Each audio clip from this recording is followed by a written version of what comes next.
Hey there, I'm Josh DeLozier, and I'll be teaching your student African American history this semester, actually this whole year. So, African American history, what a time to be studying Black American history, right? Between the killing of George Floyd and the protests that followed this summer to the nomination of Kamala Harris as Joe Biden's vice presidential nominee, so much is happening now inside the Black community in this country that's going to make for interesting, enlightening, and educational discussions that we'll have throughout this school year.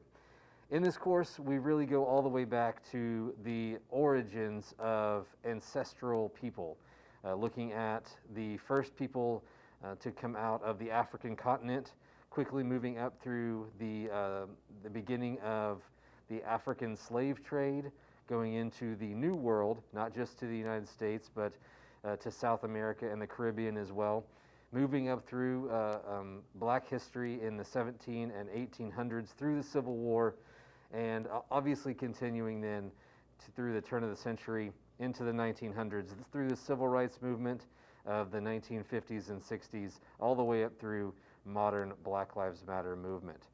So, as you can imagine, some of the subjects that we'll be discussing in this course are challenging.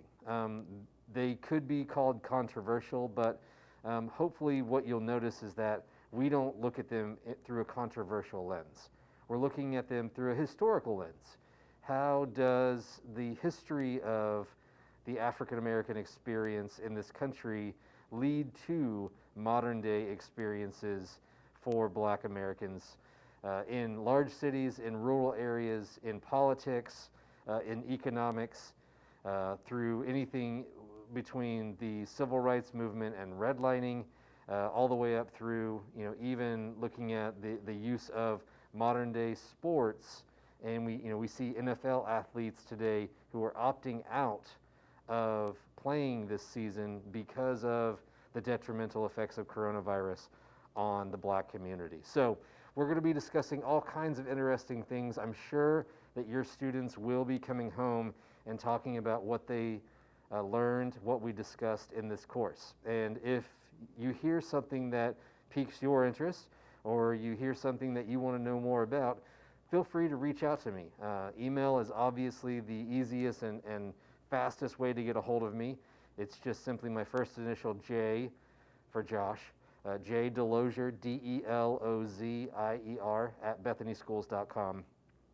It's all on the Bethany Schools website. So please reach out. If you do have questions, I'd love to chat with you.